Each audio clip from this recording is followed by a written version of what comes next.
Hi, good morning. Welcome to Mama D's Kitchen. It is Saturday morning. It's 75 degrees. Moisture's high, humidity's high outside, but it's a beautiful day in Texas. So what I'm going to do this morning is I'm going to make one of our favorite meals, and that's breakfast crepes. You think of crepes, you think of French, you think of restaurants, and you can have savory crepes, sweet crepes, chocolate-filled crepes, strawberry, banana-filled crepes. We're going to do a breakfast crepe, and I hope you'll come along with us as we make this together.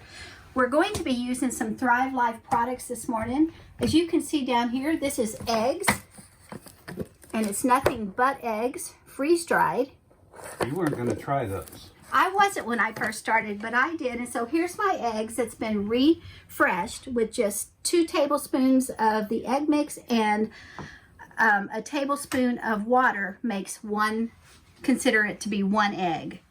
So we have eggs, water, sugar, flour, milk, a little bit of salt, cinnamon, vanilla, and I make my own vanilla from scratch. And all vanilla, when I make vanilla, all I do is do high-grade vanilla beans and vodka. Let it sit for 3 months, kind of turn it a little bit every once in a while. It's wonderful. You may ask yourself, well, do I need these fancy tools to make crepes? No, you don't. I'm trying these. I haven't used these yet. This will be my first time. Normally, I use just a regular cake decorating spatula to smear my batter onto my griddle, but we're going to try those and see how they work this morning. So, you ready, Dave? Let's get started. I'll move that over here. I'm going to start and just kind of dip these ingredients in together. I'm going to do the eggs, milk, and what I have simmering on the stove behind me is the Thrive Life apples and blueberries. I'm going to just whisk this together. A crepe batter, you want it to be a really thin consistency like you would pancakes, but thinner. So if you think about pancakes and then you lift your fork and you get that thick consistency, crepes are a little thinner than that because you want them to spread thin when you put them on the griddle. So let me just whip this up here real quick.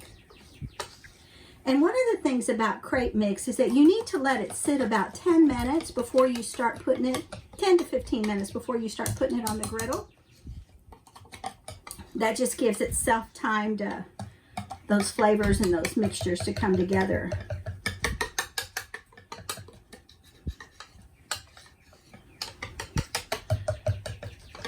I'm going to be a little different this morning. As you can see here, I have a little bit of fresh grated lemon zest, and we're going to add lemon into this because in our mixture, after our crepes are cooked, we're going to have blueberry and apple filling with a cream cheese filling that I've already mixed up.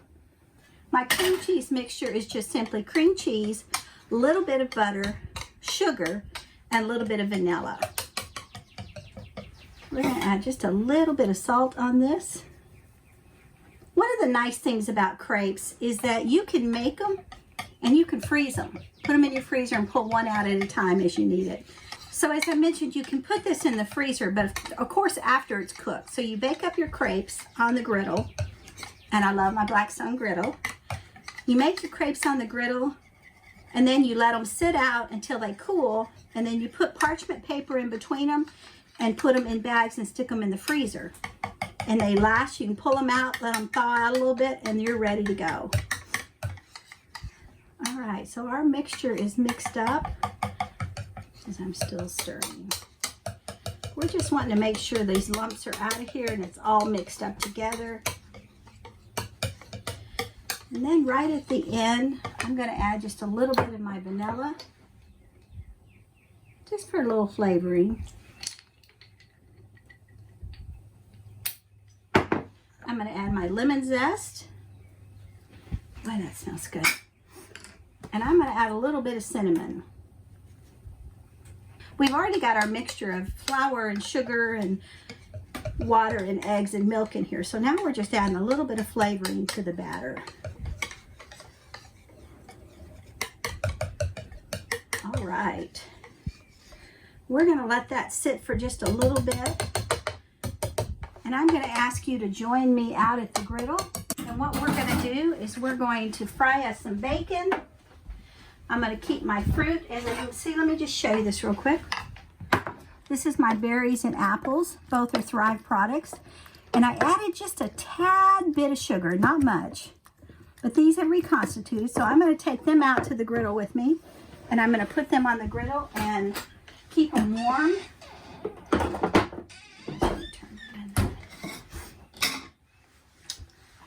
Right.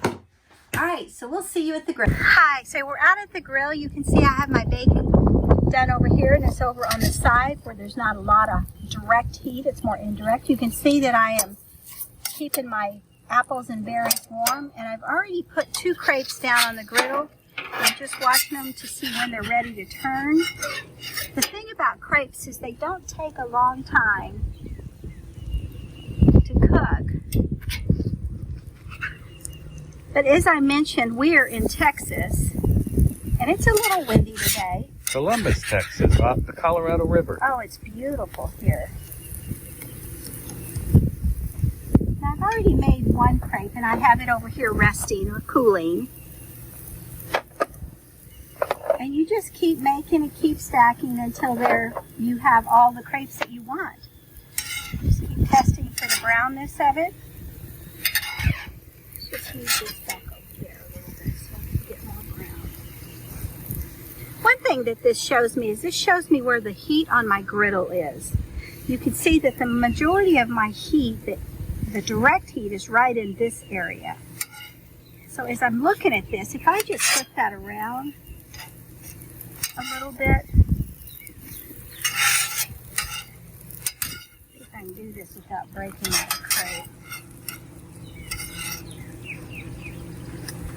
When we were in Denver, there was a restaurant in Denver that was called Crepe Crepe.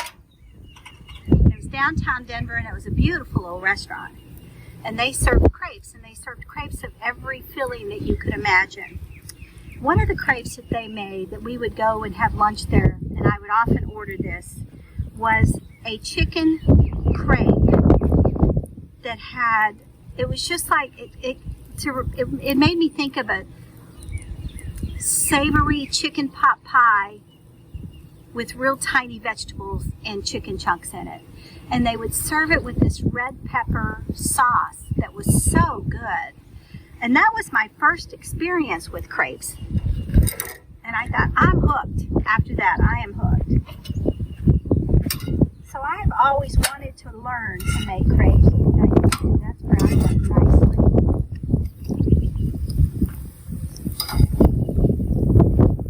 Pancakes with freckles.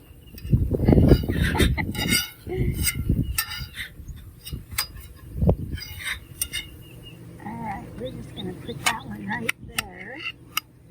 Let's put that over just a little bit.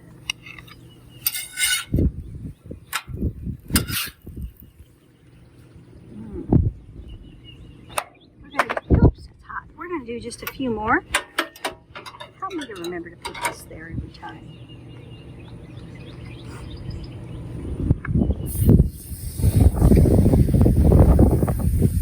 That wind again. We've been fighting the wind so far. Sorry for the noise. I'm trying to cover the mics and tried 2 or 3 things so far. Okay, what about these tools? So this is just like a little wooden dowel tool, and what it does is it just helps you spread your crepes thin without breaking them. Like I said earlier, you can do this without this. Like I've done it with my cake spatula there that I'm using to flip them with. And some people like a thicker crepe. It just depends on what your preference is. Now you've got apples and blueberries, but what are other fruits and things you could put in the crepe? Oh my goodness, you could put any fruit that you like in there. But like what I said earlier is we have a cream cheese mixture out here that's got cream cheese, a little bit of butter, sugar, and vanilla in it. And what I'm going to do is I'm going to show you how you take your crepe and you just spread it open, put a layer of cream cheese, a layer of fruit, fold it over, and then top it with fruit. And you could put syrup on it or whipped cream on it or anything on it, but you really don't need anything because you've got that sweet mixture of the cream cheese. You can see this one's a little thick. It doesn't want to just fold easily. That's okay. Crepes don't have to be just for breakfast. No. In fact, one of the things that we're going to do is with Thrive Life products is Thrive Life has a seasoned chicken, they have chopped chicken, they have chicken dices. We're going to take that and I'm going to make a savory sauce using the chicken and a bechamel sauce. And I'm going to have these crepes and I'm going to put that mixture in the middle and then I'm going to bring it back out to the griddle and brown it on both sides. And oh my goodness, that's going to be wonderful. But that's not for breakfast, Dave. That's another time. So we're just kind of letting these cook. See them browning? Living the RV life or tiny house life, you don't have to suffer with just a few meals. No. As I said, we're off the Colorado River. Let me see if I can get you over there. Now, they had a major flood here, Harvey, back about 4 years ago. And you can see this is what's left of the Colorado River as it's traveled through Texas and has been servicing farms and such. But the water got above the banks here. These used to be campsites, and it took out about 6 campsites. The water went all the way up to that building. I don't know if I can zoom in far enough you could see that building, but it covered up most of that building, about 6 feet from the ground. So we came right after that happened one year, and that's the first time we got to come to Colorado River campground, and we have enjoyed it. This is kind of a, as you can see, it's a sweet little haven. We've got one of the best camp spots this time, but that's okay. This is just beautiful area. Have another Solitude next to us. Starting another set.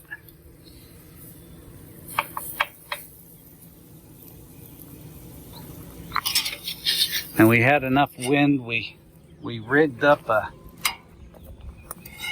back wind block. We have the side wind blocks from our 17-inch, but we don't have any back wind blocks, so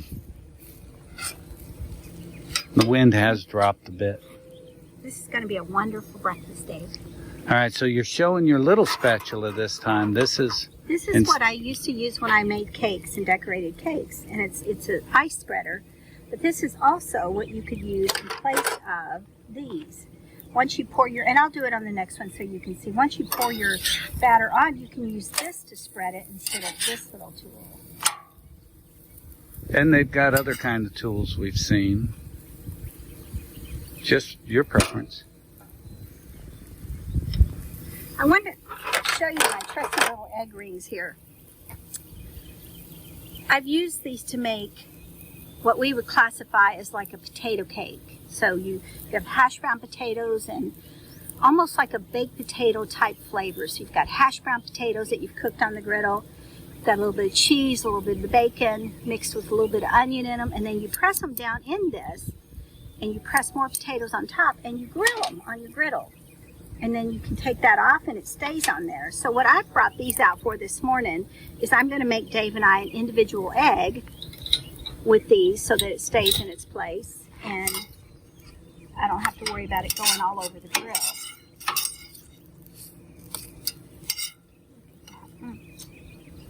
I only have a couple more to make, Dave, and then I'll be done with these.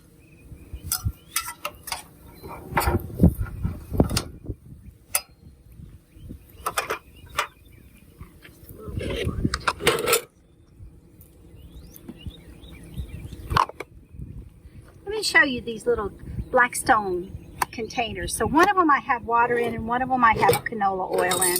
You can use any oil for your griddle. I like canola oil, and season it with canola oil. But I carry those out here because when I'm done with all the cooking, all the cleanup is so easy. It's just simply taking your little spatula, or any little spatula really, putting some water on here and just pushing all of that food and stuff to the back little cutout there where it goes into your grease trap. And it's really nice. It works out really good. Ooh, that's a little hot.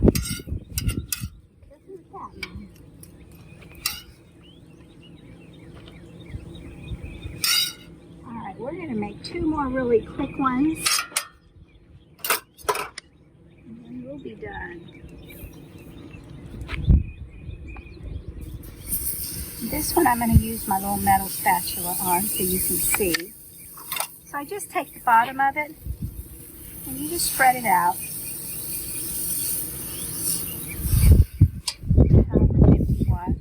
And you may think that's easier until you touch that griddle. Which I just did.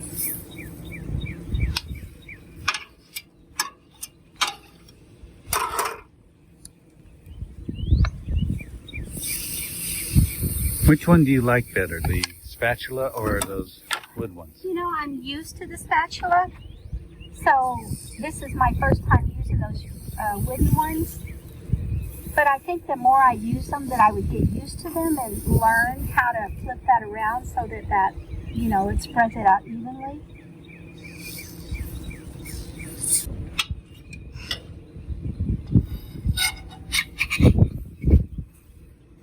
These are really easy to make. They may be a little time consuming, you know, because pancakes, you could probably get, I don't know, 10 pancakes on this griddle very easily. And this takes a little bit longer. You could very easily make a crepe bar, if you will. And so you have your crepes. I'm just going to put some grease on the inside of this so that it will come out easily. Actually, butter.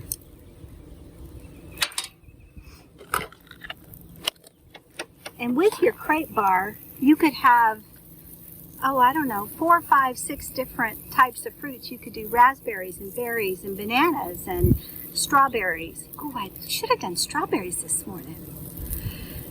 And then you have your bowl of cream cheese mixture, so they can put cream cheese in it or they don't have to. It really is up to that individual. This one. On that one, let's do it okay. Now this, she's using the real eggs. We don't do everything Thrive Life, but... Well, Thrive is a real egg too. That's true. But we do have the Thrive Life mix. We could have just as easily done that in there if she just wanted to. So, yes, my friend Marvin from Denver turned me on to Nature Seasoning. And it's a wonderful all-purpose seasoning spice that I just love.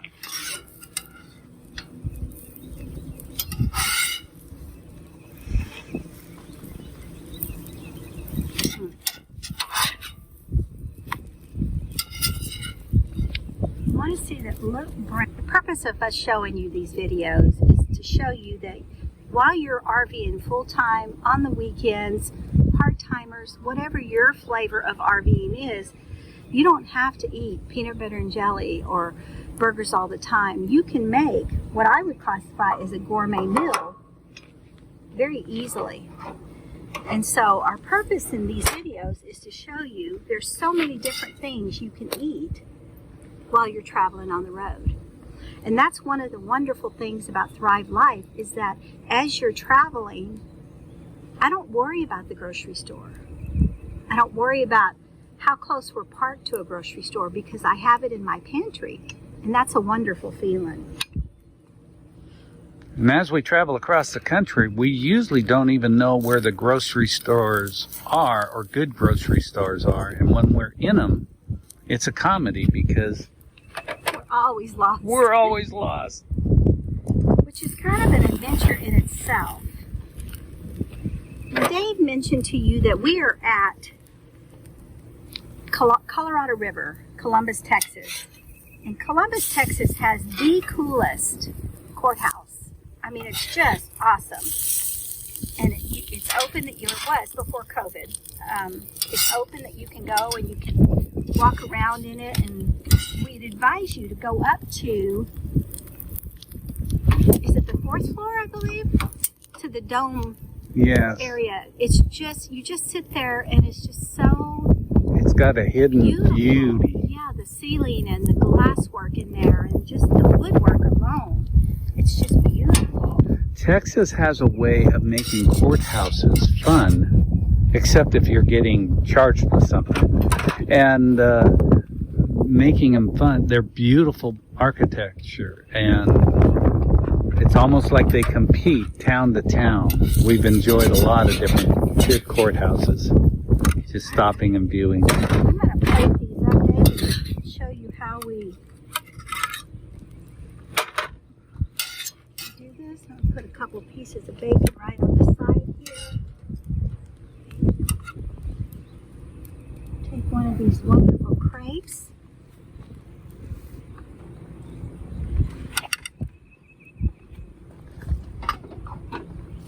And I'm going to take my cream cheese mixture. And again, it's just cream cheese, a little bit of butter, sugar, and vanilla. And I'm just going to slather a row of that in there. And I have to be careful because I love cream cheese mixture. So you could really just go all out on it and put a bunch on it.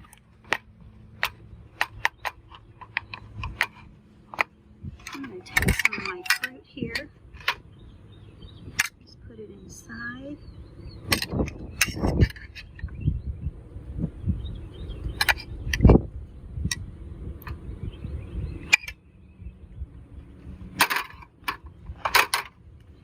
Then you just fold the corners and just roll your crepe. As you can see, she tucked them in tight.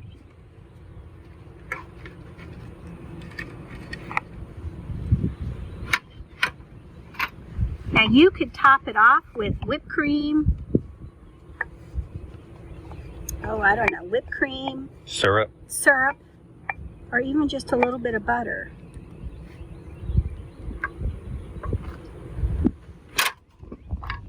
There you go. Try being a little French for a change. All right.